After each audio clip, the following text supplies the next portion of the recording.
Mark Sanders was 64 years old and had lived a full, rich life.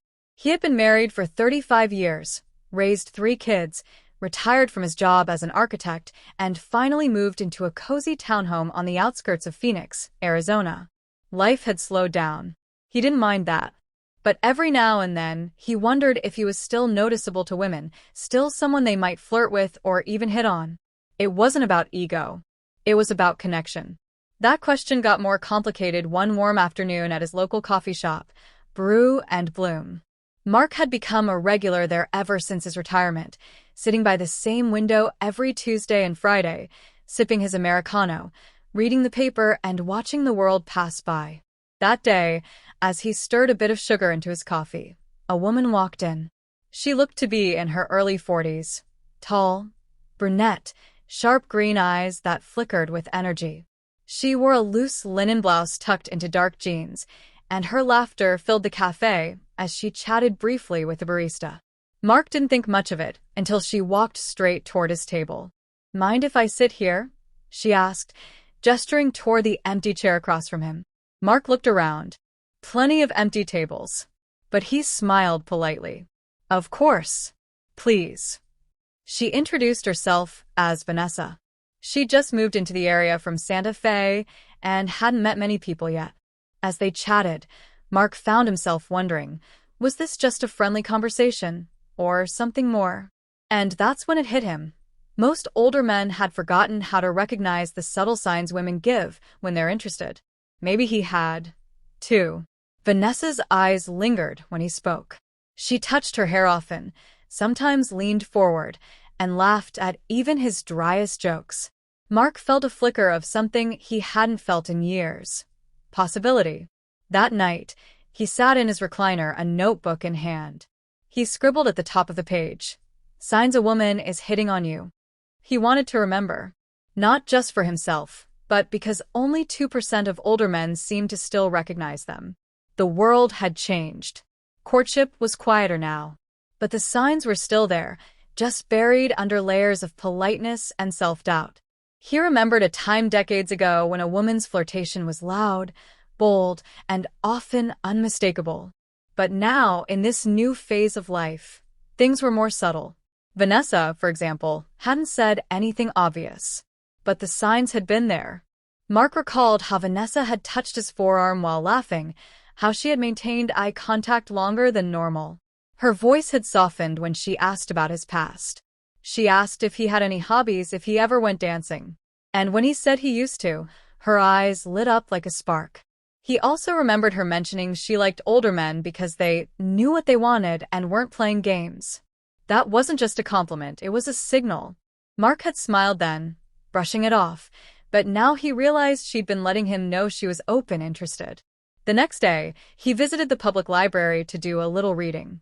There, he ran into an old friend, George Walker, who was 71 and had been single for nearly 20 years. George was the kind of guy who always assumed women weren't into him anymore. "Women don't notice us, Mark," he often said. "We're invisible now." Mark challenged him. "I don't think we're invisible. I think we've just stopped noticing them noticing us." George raised an eyebrow. "You really believe that?" "I do," Mark replied. "I had coffee with a woman yesterday. I think she was hitting on me." George chuckled. "You sure you weren't imagining it?" Mark pulled out his notebook. "Listen, these are the signs. I'm making a list." George read through what Mark had written so far. He raised an eyebrow again. "You really think these things matter?" Mark nodded. "Absolutely." They spent an hour adding to the list. George admitted that, years ago, he used to know exactly when a woman was interested. He'd just lost the instinct. The world had changed, yes. But attraction? That hadn't. Later that week, Mark ran into Vanessa again. At the grocery store this time. She was picking out oranges. She spotted him and smiled like an old friend. "Fancy seeing you here." They talked for 20 minutes near the produce section. She asked if he wanted to grab dinner sometime. "As friends," she added with a grin. "Unless you want it to be more." Mark smiled and took a leap he hadn't taken in decades. "I'd like more." Their dinner was at a quiet Italian restaurant. Over wine and candlelight, The signs were impossible to miss now. She leaned in when he talked. She asked about his favorite memories. She complimented his voice, said he had a calming presence. She touched his hand when he said something vulnerable. Mark realized then that these signs, the way a woman plays with her necklace while talking, the way her pupils dilate, the way she mirrors your body language, were timeless. It wasn't about age. It was about paying attention. Over the weeks that followed, Mark became something of a legend at Brew and Bloom. Vanessa would join him regularly, and other older men took notice.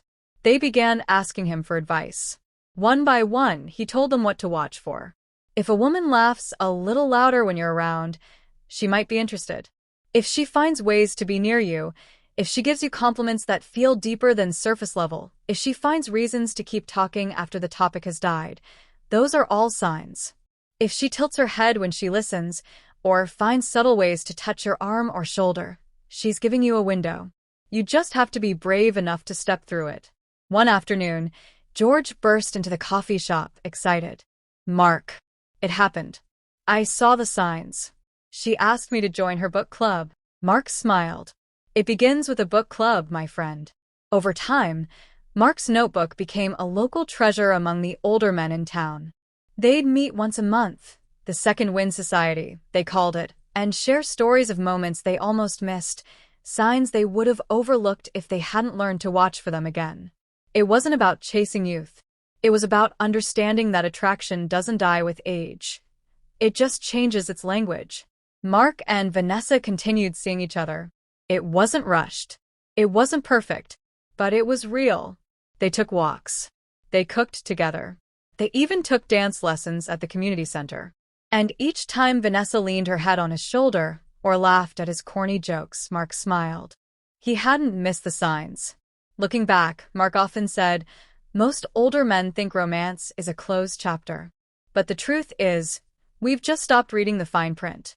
And for those who are willing to slow down, open their eyes and notice the signals, life had more pages to turn, more dinners, more dances, more meaningful glances.